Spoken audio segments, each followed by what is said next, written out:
y'all, it's Meg, and welcome back to my channel. I just wanted to say Happy New Year. I know I'm a couple weeks late, and I usually am with these kind of videos, but I thought since I did a resolution video last year that I would do one this year as well. And if you would like to see this in written form, I will leave a link down below to my blog. I know 2020 was a very hard year for all of us.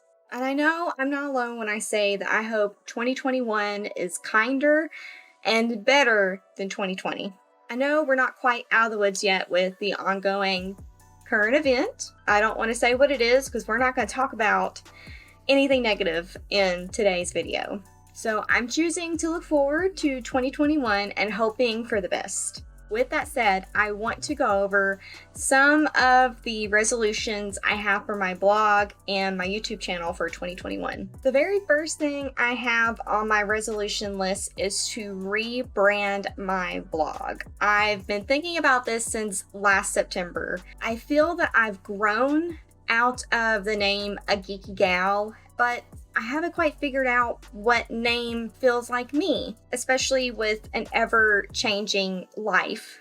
Along with rebranding the blog, I also hope to go in and update all my blog posts with brand new headers, make sure that like all my SEO is up to date, and update links that should have been updated years ago.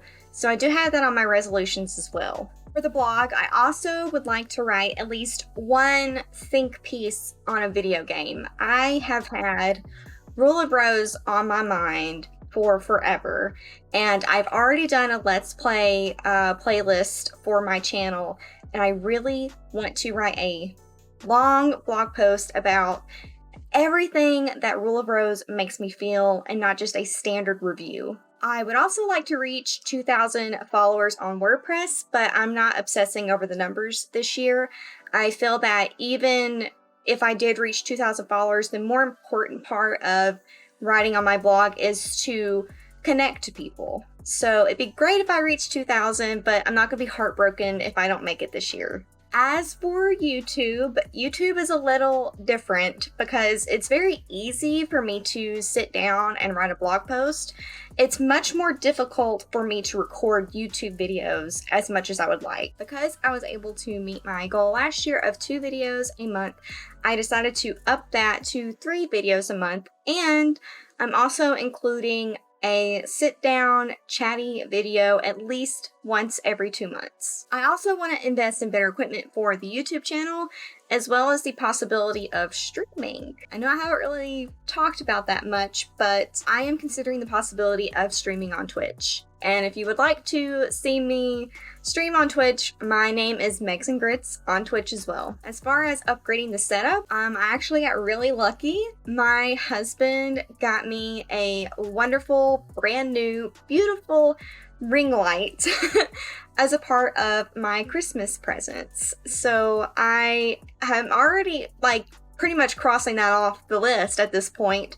But we have been talking about possibly getting me a new microphone. I've been wanting a new webcam for forever. So there's a list that's going, and we'll see what I'm able to upgrade this year. Speaking of Twitch, I did try Twitch streaming for this year as one of my resolutions. I have not decided when that's going to take place yet, but I would like for it to take place soon because another resolution is to stream to raise money for charity. And I have a couple of charities in mind that I would really like to be able to donate to. I'm also going to donate to. So I want to be able to get that rolling sooner rather than later. And last but not least, I also have a number goal for YouTube. Last year, I think my goal subscriber count was like 500.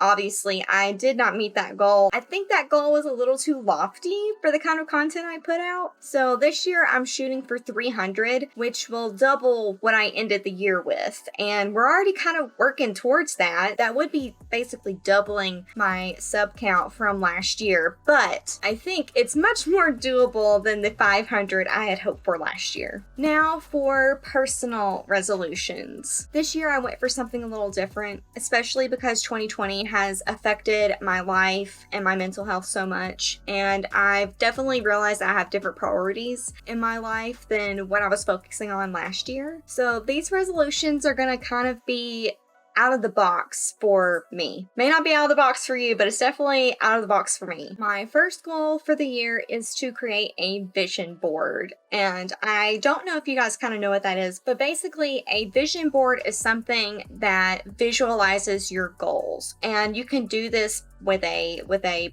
cork board, you can do it digitally. Usually it's a collage of just things that you want to shoot for the year. And some people make really extravagant vision boards, but I'm shooting just for something simple and digital, and I will be uploading that to my Patreon. If you would like to support me on Patreon, as always, the link will be below. Do not feel obligated whatsoever. I also have the resolution to read for half an hour a week. Since self-isolation started, I really want to get back into reading, and recently my husband got me a couple of books that have kind of kickstarted that, so I just want to make sure that it's a habit I stick with. Speaking of habits, I also want to journal at least twice a month. Journaling is great for your mental health, it's great for checking in, and it really just helps me feel overall better about everything going on in my life if I have time to sit down and absorb it. I also want to work on my self-confidence and self-love this year. I know most people, including myself, usually have weight loss goals for resolutions. And while it would be good for me to lose some weight, to just be healthier, I want to put in the forefront of that I'm making sure that I still feel good about myself no matter what size I am, and that I focus on being healthy rather than being a number on the scale. And one way I'm going to be showing myself self-love is by making sure I take a 24-hour break from social media at least once a month. I recently deactivated my Facebook. I say recently, I think it's probably been about 2 or 3 months now, and it has been so liberating. I feel so much better without the negativity or the toxicity of Facebook, because I relish that feeling so much. I think it would do me a lot of good to make sure I take a complete break from all social media, at least for a day, once a month. This next one is kind of shameful.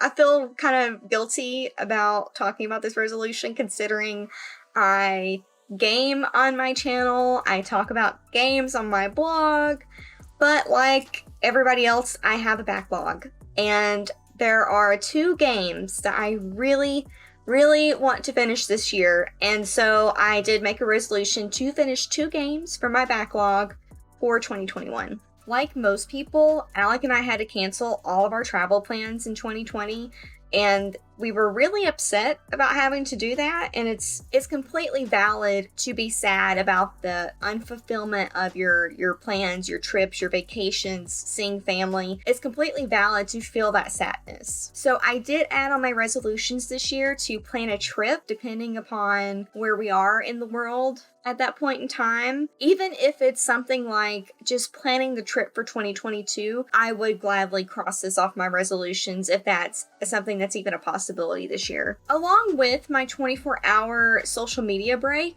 I also thought it would be a really good idea to have a phoneless and TV-less date night once a month. Alec and I spend most of our date nights with takeout and a TV show. Recently, it's been Star Trek Enterprise. And as relaxing as these kind of date nights are, it doesn't allow for a lot of connection. So I really want us to spend at least one date night a month making sure that we connect instead of watching television or being on our phones. And these last 2 resolutions are very much adulting and kind of boring, but I do have the resolution to go in and update our finances and our budget.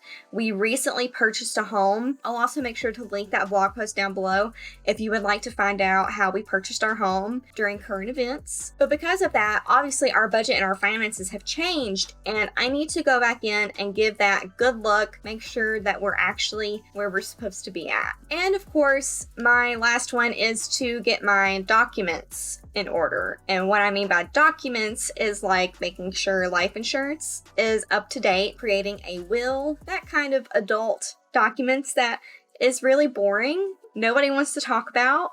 but it's something that needs to be done, especially since I just turned 28 this year, and the fact that I don't have a will is actually pretty bad, you know? So with our lives changing like this, I feel like, you know, it's something that needs to be done this year. So those are my resolutions for 2021. I would absolutely love to hear what your resolutions are this year. Have your resolutions changed because of how your life has changed in 2020? I would really like to know. Let's start a conversation down below. Also, I want to say a big thank you to my patrons as always, and I will see you guys in the next video. Bye!